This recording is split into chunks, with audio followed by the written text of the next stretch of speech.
It's me, Roman LP, it's me, and today we're going to talk about drums in hip-hop, trap, and rap. First worked at the burn place, made just 20 on the first day. First, let's talk about instrument selection.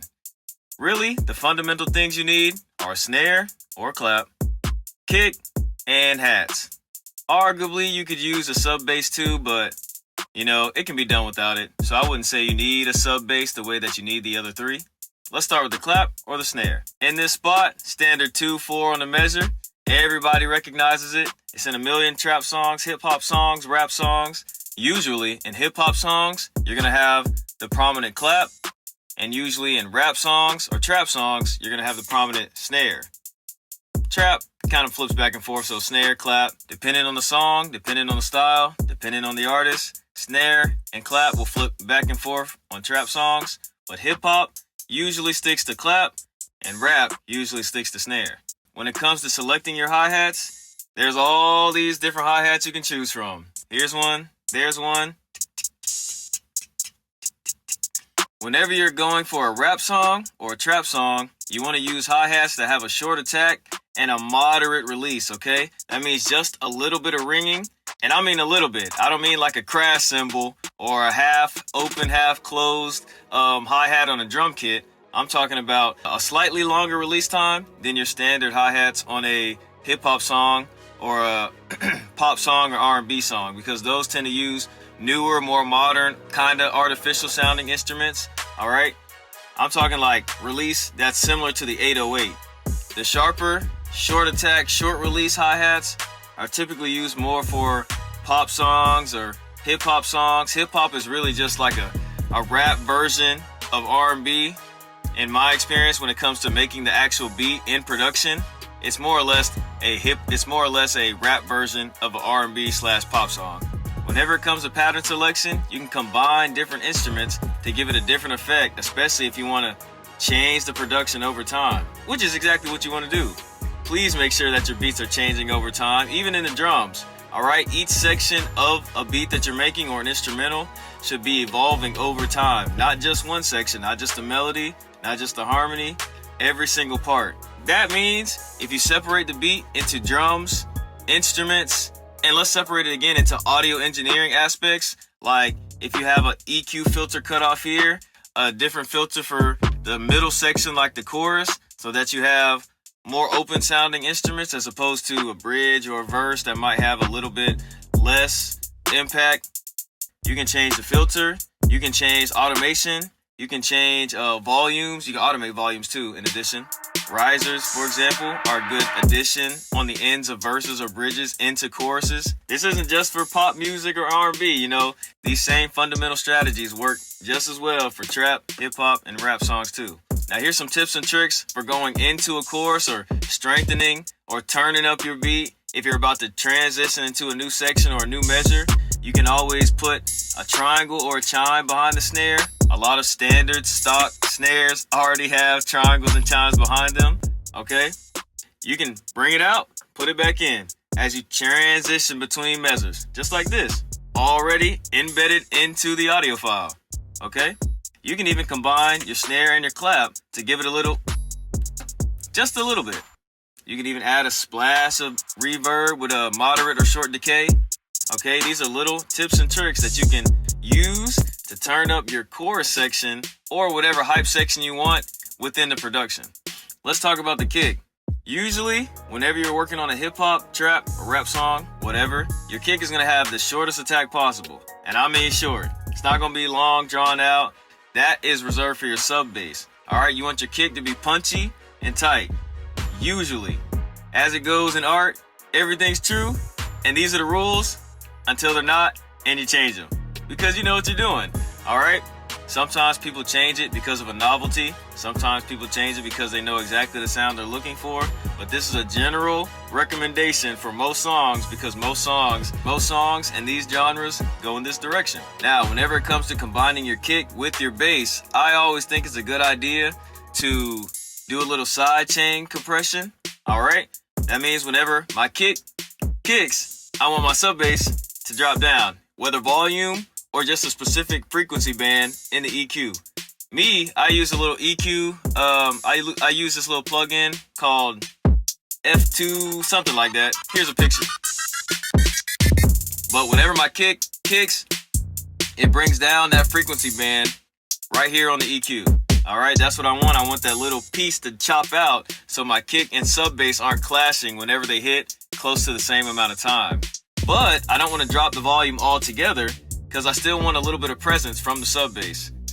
You can find your balance. Some people will drop it all the way down. Sometimes they'll even drop it longer than it needs to with a slow release, and as it returns, it makes a unique new sound that people kind of enjoy.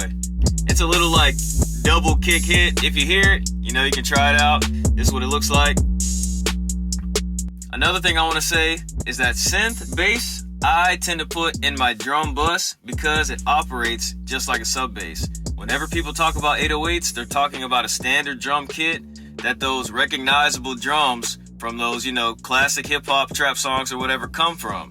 808 does not just mean sub bass, okay? It means it's from that specific pack, kit, group, box. But usually when, producers refer to 808, they're usually talking about the sub bass. Now the sub bass can have a short attack, long attack, short release, long release. It's really up to you what song you're trying to build, what genre you're going for, what genre you're in. All right.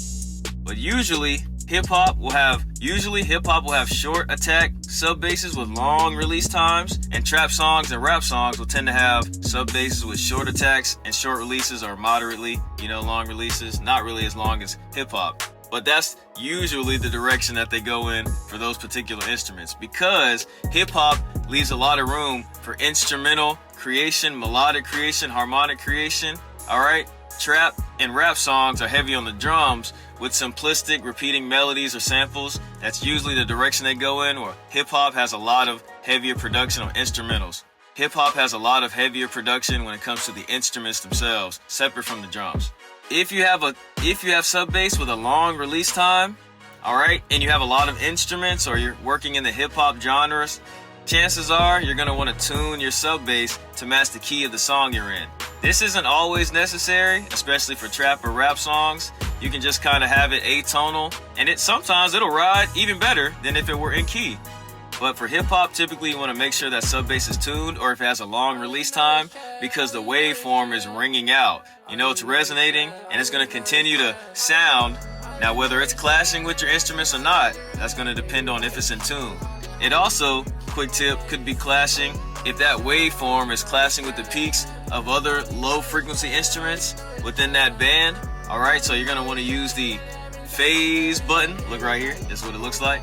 All right, to just change up the lining of those crests. If you listen to produced instrumentals long enough and you work long enough, you can hear it out. If you change the polarization of the waveform, then you won't have that phase clash that you might have with a sub bass and other frequency instruments of that nature. Don't forget to add extra FX, perks, transitions. These things will really make or break your instrumental. All right. Whenever you add these things in, it's like the icing on the cake. You got perks. You got sometimes people add claves. Sometimes people add the gyro. Sometimes people add the triangle. They might add a snap. They might add the cowbell or the woodblock. The 808 cowbell is the one people hear a lot. But that's usually in rap songs, I would like to say. But you can fact check me on that. I'm a little unsure. Sometimes people will transition from a snap to a clap to a snare and clap. But whenever you're transitioning from a snap to another instrument like a snare or clap, that's a little bit sliding into R&B territory. R&B does that a little bit more, but it's still prevalent in some hip-hop songs. Now, whenever you're working with a bass synth, you definitely need this bass synth to be tuned because it is holding a note. Its note duration is long and strong, all right? It usually isn't going to fade out unless you set it to do that. And you really don't want your synth, which is more like an instrument than it is a drum, you really don't want it to be clashing with other aspects in your instrumental. Other transitions include risers. You can reverse your cymbals, all right? So whenever you reverse your cymbal, the volume will raise as if the hit is at the end. But if you just click the reverse button on any plugin or whatever DAW you're in, you'll see what I'm talking about. The audio waveform just flips around. It can work as a substitute riser or anything in that nature. Snare rolls right at the end of a verse of a measure, right before the chorus. These are good places to put transitional items.